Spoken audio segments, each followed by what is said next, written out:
Hi guys, and welcome back to RedStone Productions. Today we are reviewing the IGS Audio One Levelling Amplifier compressor limiter.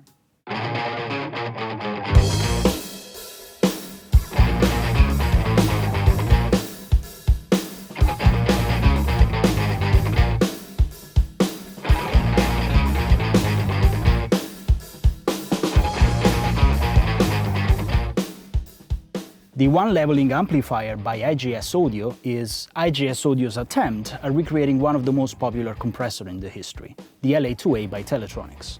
In the past, we have already reviewed 3 more clones of these LA2A style compressors, the Warm Audio, the Clarinet Technic, and the Stam Audio's one. In case you want to know more about the history of this design, please feel free to check out our previous videos. The IGS Audio One Levelling Amplifier sells for €1,600, including VAT here in Europe, and there's also a 500 series version of it, which sells for about half of that price. This is not the first IGS Audio product that I'm reviewing onto this channel. In fact, I must say I'm pretty impressed with the quality and the price point that this Polish brand is putting professional audio products onto the market. This IGS LA2A style compressor includes some very elegant solutions when it comes down to controls and recallability. This is the only Opto compressor within this price range that actually includes Elma switches instead of the usual rotary knobs for peak reduction and makeup gain. In fact, each one of those controls is made of 24 steps of Elma switches, always ensuring perfect recallability and also super handy for stereo operations. What makes this unit extra special is the fact that Igor, the designer, developed all of the components built into the unit himself in Europe, including the transformers and the Opto cells. In more details, if we open up a T4B, we will see that there's one electroluminescent panel shining light towards 2 photoresistors, of which one is in charge of actually applying the gain reduction, and the other one of showing you on the VU meter how much gain reduction is actually happening. By turning up the peak reduction knob, what actually happens is that the electroluminescent panel will shine more light towards the photoresistors, which will create as a result more gain reduction being applied to your signal. This is definitely one of the easiest compressors to use, since we only have 2 main knobs to play with. Peak reduction, which decides the amount of compression, and gain, which actually is the makeup gain after the compression itself. We have no manual control over the attack and release times of this compressor. Since it's an Opto-based compressor, it will change based on the incoming signal. This is also the reason why it's so absolutely crucial to have the best possible components within those Opto cells. The makeup gain is made of a tube-based amplification stage, like the original, which actually imparts a very nice color to every source passing through the unit. It can be driven pretty aggressively and create a nice tube saturation that we can hear and appreciate, for instance, on some of the white stripe vocals. Like the original unit, it can be used as a compressor with a 4:1 ratio and soft knee, or as a limiter with an infinite to 1 ratio and hard knee. I personally use it in compression mode 99.9% of the times, both when I'm recording and mixing. It's a very transparent compressor, and I prefer to actually dial in as a compressor. And I normally use it after an 1176, especially when recording, to catch fast peaks with the FET compressor first, and then glue it all together and give it a nice solid bottom end with these LA2A Opto compressors. Without further ado, let's have a listen to the unit and see how it actually sounds.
Rain keys falling on your leaky roof, and you cannot sleep. And black is the color of your soul. Rain keys falling on your leaky roof, and you cannot sleep. And black is the color of your soul. The stern, the rudder, keel planks on the deck, the frames inside the name that's written on my back. The entire hull was built with love for the deep blue sea below and the heaven above. It's not your fault that I'm too old. It won't hurt me, but this is sad to see. The stern, the rudder, keel planks on the deck, the frames inside the name that's written on my back. The entire hull was built with love for the deep blue sea below and the heaven above. It's not your fault that I'm too old. It won't hurt me, but this is sad to see. If you hold that power in your hands, you shouldn't be such a selfish man. Just listen to me, I got few words to say. If you hold that power in your hands, you shouldn't be such a selfish man. Just listen to me, I got few words to say.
As you guys probably heard, we tried and pushed this compressor with very different sources, and the results are always astonishing. No matter what settings you're at, it always sounds better. In fact, the compression is very transparent, even when doing more than 6 dBs of gain reduction, and it does an incredible job at adjusting its time constant based on the actual program material. The amplification stage gives a nice bottom end to pretty much any source passing through this unit. And if you push it hard, it can become a really nice tube distortion unit. By the way, my lavalier is actually being compressed by the One Levelling Amplifier as I speak. So everything you hear is going through the unit. At this price point, you cannot go wrong with this unit, as it sounds better than most of the other clones out there. And one more thing I would like to add, that you can also purchase by IGS Audio their KT4Bx Opto cells in case you want to upgrade any of the other Opto clones with this very high quality Opto cell. I hope you guys enjoyed. Until the next time.